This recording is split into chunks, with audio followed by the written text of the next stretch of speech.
Today I'm going to do a video and work with a horse that's difficult to catch.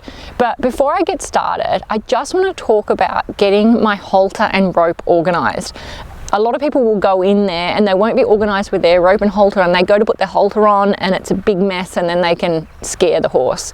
So super important that you get your equipment organised before you approach your horse. So I'm going to show you how I make a halter handbag. So this is the nose piece at the front there, my loop that I normally would do up. So then I'm going to take this head stall, or this piece that goes over the behind the horse's ears. I'm going to place it over the top of my loop, and I'm going to go around, like over, back underneath, and then over the top, and just make a quick release knot. So poke it back through like that. So that way it's ready for me just to pull it slowly and carefully off. Then I'm going to actually spread this top part apart, that will be my handle, and wind up my rope now. So every rope has coil tension. Every rope's slightly different. It's like winding up a kinky hose that, you know, you get big figure eights in. So you've actually got to take the coil tension out. So you twist. If I twist too much, I'm putting coil tension into the rope. If I don't twist enough, I'll get a figure eight. So you just have to feel that as you're winding up and making loops in your rope. So I'll loop it up. If I twist too much, I've got a figure eight. If I don't twist enough, if I twisted it the other way, I'd have a figure eight the other way. So it's just feeling your rope. So here I might actually make them actually bigger, so then I've got only a few pieces to hold. So then when I've got my loop, depending on the length of my rope, and you can adjust your loops depending on how many pieces of rope you want to carry. Now I'm going to split my head piece, put it through, and then I've actually got my halter handbag ready to go. Before I go over and catch him, I'm just going to mention a few things that are really important when working with any horse when you're catching them, but especially a horse that's difficult to catch. And that's first, your intention. We've been in the paddock for about 10 minutes now, setting up the camera and just doing an audio test, and he actually got quite curious and he came over and checked us out. He didn't come all the way over, but he did come over and check out the flag on the ground and come pretty close, and I'm pretty sure he wouldn't normally do that, but that was because we had no intention to catch him. We were just focused on what we were doing, and we had no focus on what he was doing, so he actually got curious enough to come over. So that's probably a lot of the where a lot of people go wrong with catching problems, and also a lot of problems, bridling problems, even saddling problems. They're very direct line, so you have to not be direct in your approach. So when I go over to catch him in a moment, I'm actually going to have the intention of building his curiosity, and then once I actually can touch him, I'm not going to have the halter behind my back and sneak it and then, oh great, I've got you, and put it on quickly, or just quickly grab his rug so I've got him, so that he'll feel that intention. So I'm going to go over and make friends with him, let him check me out, and just rub on him slowly, and just rub him, and even maybe walk away or rub on him, and with the intention, I'm going to make contact and be friends with you, and by the way, I'll give you a scratch and, you know, hang out with you, and then I'll ask permission, and he'll probably be okay about haltering. Another thing that's really important that you need to be aware of is your energy in your body and your body posture. So if you're not used to doing that, the best way is just to have really bad posture to start with. So really like hunched over shoulders and be relaxed through the front of your body. A lot of energy comes from, and a lot of directness comes from your center area and being face on. So just by turning away, that actually takes a lot of pressure off the horse, or even a person if you are facing direct on. So they feel that, and especially when you stand upright and square, and you know, that for a horse is a lot of pressure. So I'm actually there, I've softened my energy and my posture now, and then by turning this part of my body away from my horse at the right time, I've rewarded the horse. That's actually pressure, release. You know, pressure, even release. And then stepping forward is pressure, taking a step back and softening is a release of pressure. That's actually huge for a horse, and they feel all of that. So I'm going to walk in a moment on an arc when I catch him. We'll move the camera because he's gone off down the hill.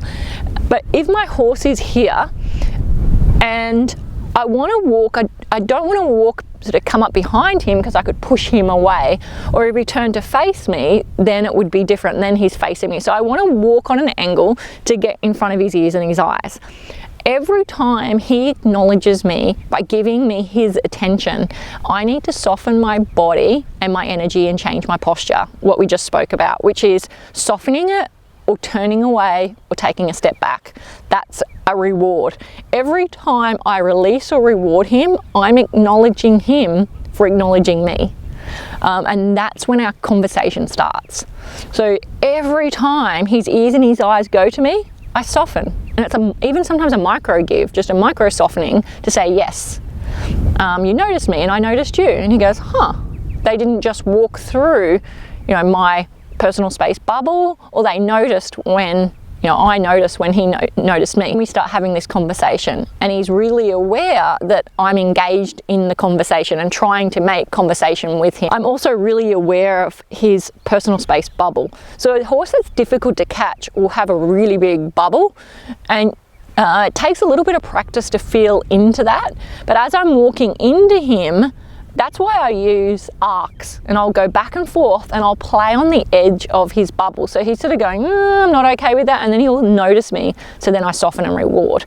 And then I walk like to the right perhaps, and then just to see if I can get his attention. And noticing, rewarding every time he notices me. And then I'll walk to the left, and I'll just keep walking on my arc back and forth, a lot slower than that, as I get slowly close to him. And then I'll start playing and using approach and retreat around his bubble that's around his body until he'll reach out and make contact. So we'll go over in a moment, and we'll have to change the camera, and I'll talk my way through what I'm doing while I'm catching him. So he's just gone down the hill. So I'm going to make sure my halter handbag's organised over my shoulder, out of the way.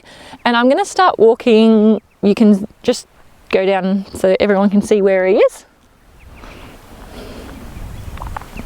Okay, so he's down the hill. So now I'm going to walk back. He's just noticed me now. So if you can take the camera wide, it's a little hard.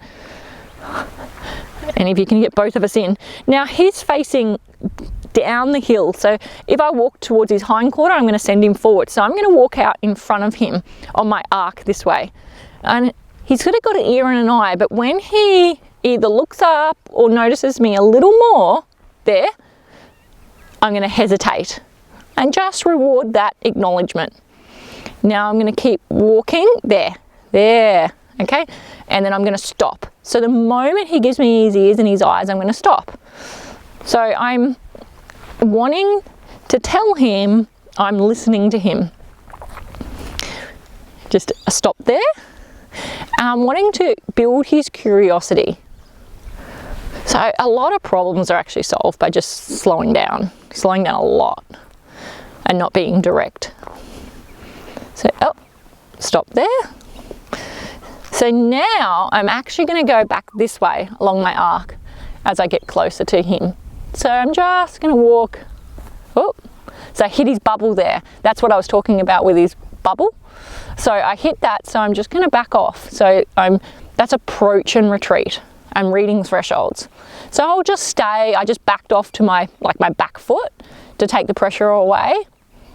So it's feeling into that, and that's where it's slowing down so you can actually read those thresholds. So now I'm not going to walk direct to him. I'm actually going to walk on an arc. So now I'm going to walk to the right there, and then just turn. So he looked up and noticed me. So I have to stop and turn away. And a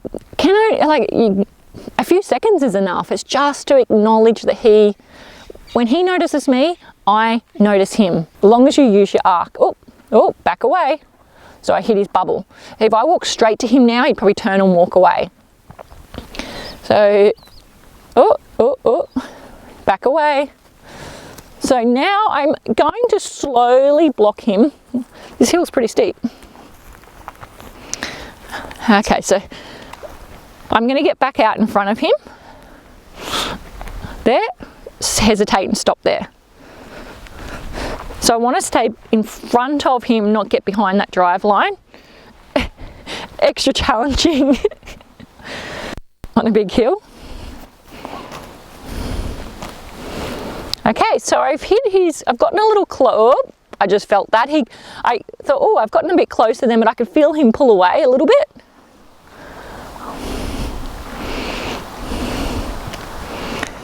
So, okay, I got in closer then, he allowed me in closer, so I'll go back, retreat a little, and then I approach. So it's similar to desensitization, where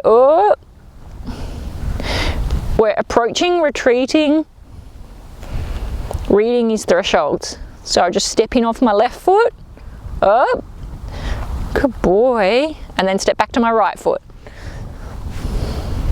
And just stay on this edge for a little while. I'm slowly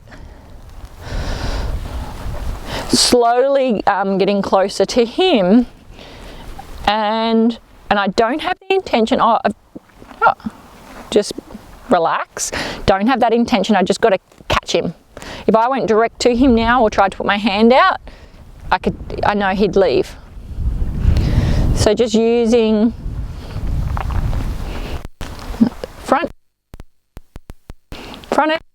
now I'm just going to get in front. So I'm even come back up. Yeah. So I'm just going to walk past his bubble, but with my belly button away. Okay, so he is, he's blocking me out. So he knows, obviously he's learned how to block. So I'm just going to walk along with him and see if I can put him towards the corner just a little more. So I'm actually driving him now. And this is what I was saying, don't do, because see how I'm walking at him and he's going more forward. But when they get into the corner, they can feel a little trapped. But I am going to use the corner just to help me, because I sort of know how to read.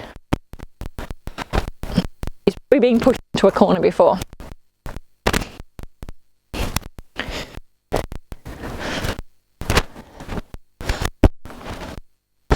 Okay, so won't use the corner at this stage, because I feel that he's probably felt that pressure in the corner before. It's more about just getting him interested in me. So now I might even just start moving my arms around instead of just desensitizing him to more the movement. So when I get in close and I start moving, so I'm just going to walk with him here. And then soon as I get 2 ears, 2 eyes,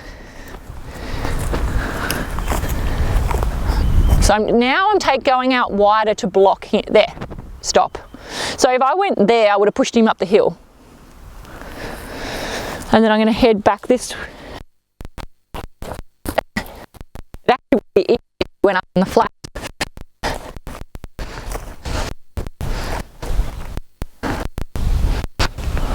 So he's played this game a lot.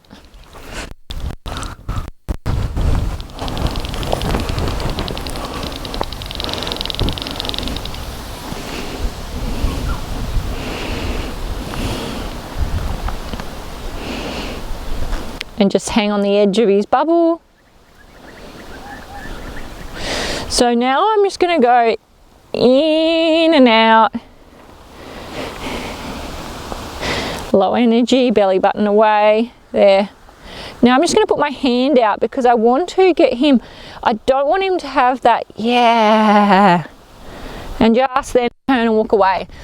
Don't know if the camera could see that, but I put my hand out then, but I felt like I had to actually start moving and doing something a little different. Otherwise we go with the pattern of me getting close, he walks away. Me getting close, he walks away. So anytime there's like a negative pattern, I want to interrupt that. So it's like change your plan, I need to pull another tool out of my toolbox or change my strategy a little bit. And that was, I needed to go in and out of his bubble, but just move, like still use the same technique, but move that little bit faster. And just by putting my hand out, so I have my belly button away here, put my hand out, and just relax. And then just start, oops, my halter's just slipped. So just put that back on my shoulder. I'm just going to start moving my hands around and even just walking into his face and neck bubble, and just keep building his curiosity. That's good. But if I turned and had a direct approach, I know that he'd turn and walk away. And if I had a really direct approach, he'd probably trot away. So I'm just desensitizing his bubble and around his body, just using rhythm. Oh, I just stepped a little closer. I could feel he went, oh, I'm not sure.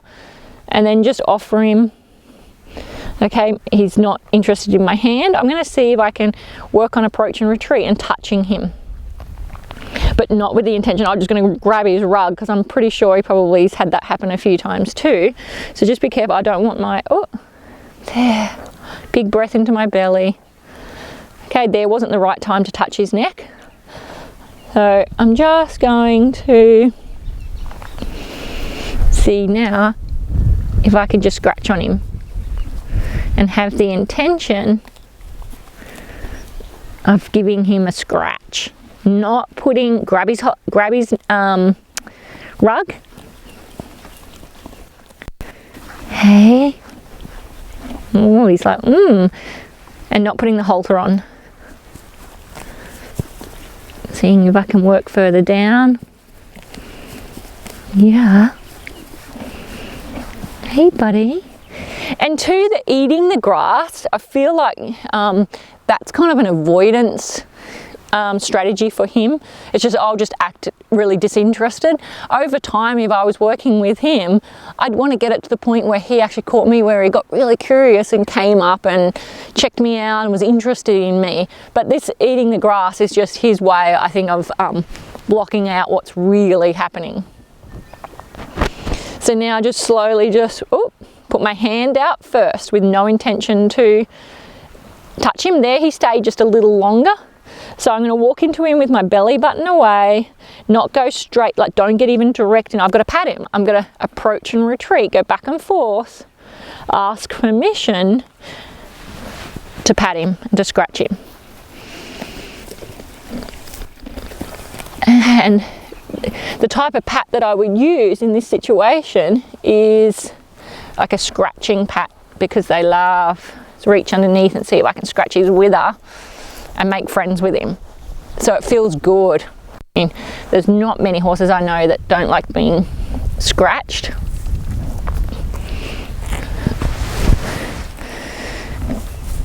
Yeah.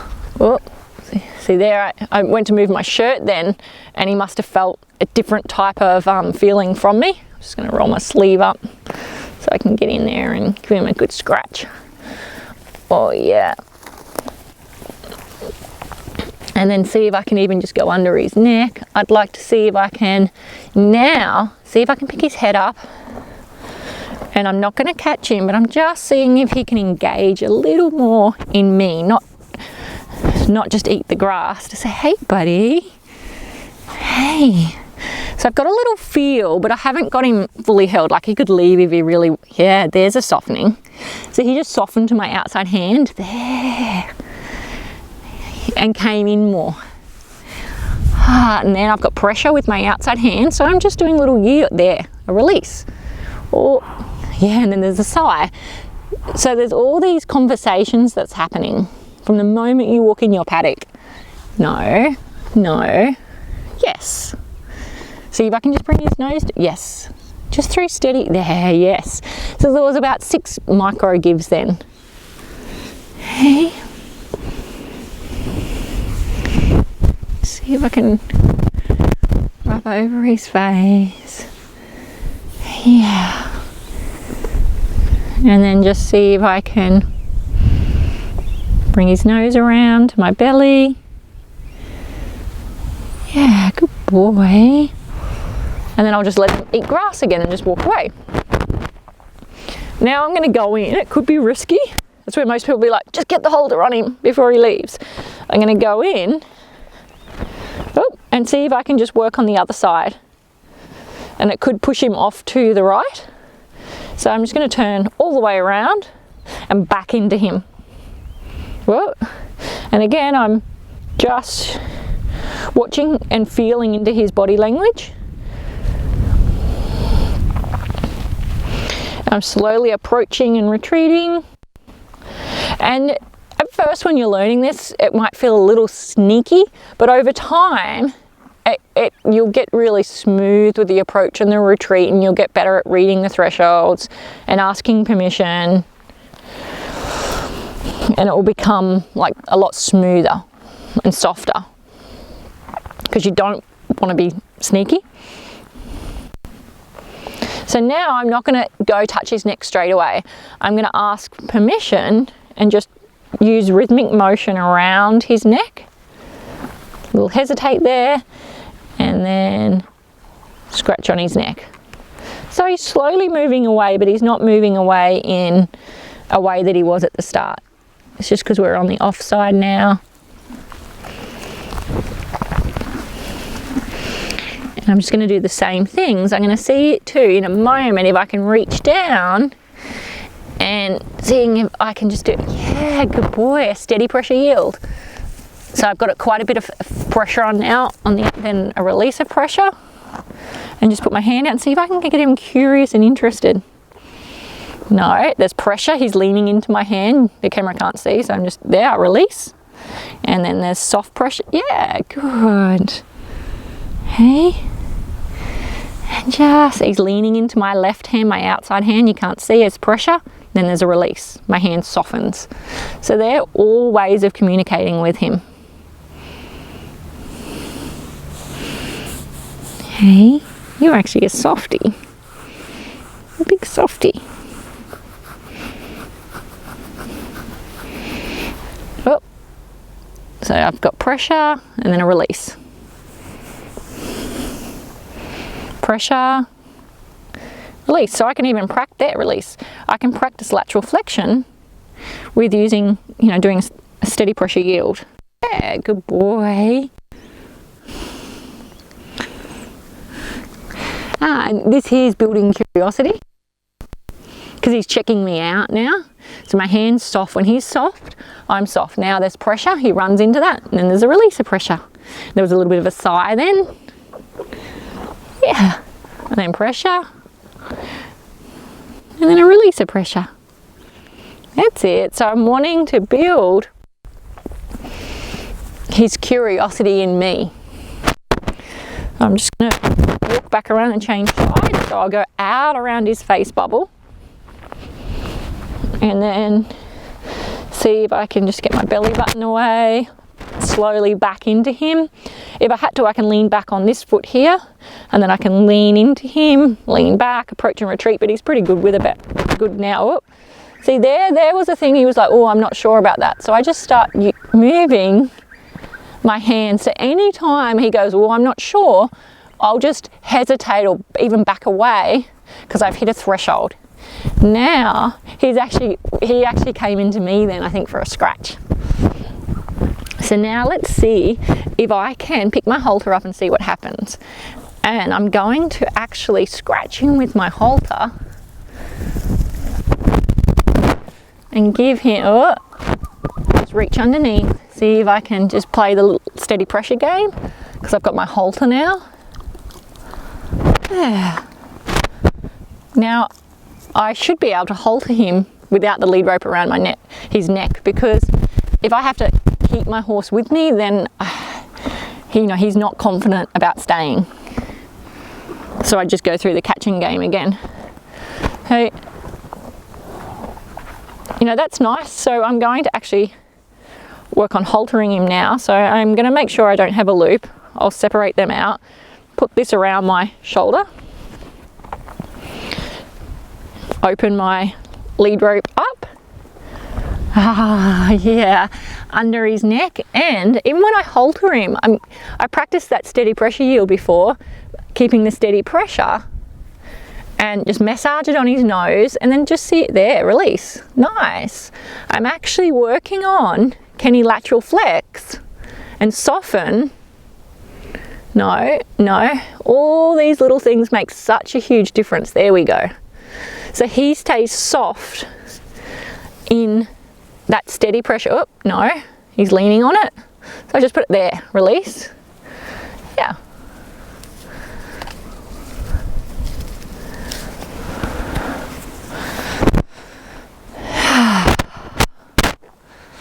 And just, you know, be with him for a little while. You know, don't even get direct. I've got the halter on now, I'm gonna go. Like, just let him hang out for a moment. Oh, scratch. So, okay, so what we can work on, he has, when you get direct, he's quite sensitive, so it's practicing going in and out of his bubble, which would help him get, you know, he feels like he has to look away. So every time he gets curious of me, I'm just going to come up a little bit further up this hill. I'm just on a slightly level bit of ground. Okay, I've just come across something else. I've put a feel on the halter then, and he didn't follow that feel. I'm not going to pull harder on his head. I'm actually going to yield, put a feel, and then I'm going to yield his hindquarters away. Oh, release. And then see if you can follow that feel again. So again, he's just blocking that out. He's off. And then say, can you follow a feel? I'm only going to go do a soft pressure or a medium pressure. I'll just work my way up. And then when he follows me, there's slack in the rope. Good boy. So now if I want his head up, I'm just going to put a feel on that. Now he's ignoring that. Release. I actually went to walk off to the side then, and he felt that. Then I would get him to follow that feel. Oh, put a feel, unlock the hind end. Good. And then ask him to follow the feel. As soon as he does, release that. So everything that you do with your horse, you are having conversations with them as soon as you walk into the paddock. The way you approach them, the way you are with your body, all those, I guess, micro gives, or he notices me, so I notice him, and I acknowledge. I ask permission before I touch him. I can do all those steady pressure yields, and even just leading him off. I don't just turn and lead and he drags off on the halter.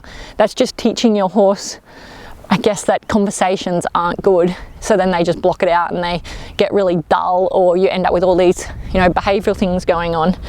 So just everything that I do with my horse, I am aware of. And I'm wanting really soft, engaging conversations that they learn to trust my communication. So now he's following the feel really nice. He's got slack in the lead, will get heavy. Then I would unlock his feet and then go back to getting him to follow that feel and releasing the moment he follows that feel. And just see if I can, oh, just going to put a feel, go to unlock his hind legs. Oh, there, got his attention back. Follow the feel. So I notice it'd be different if I got him out of his paddock and there was heaps of green grass, but he just goes to eating to kind of block out what's happening. And even just being really slow around his face. This here's nice, you know, just getting him engaged and connected with me, and seeing if I can work on just moving around his face.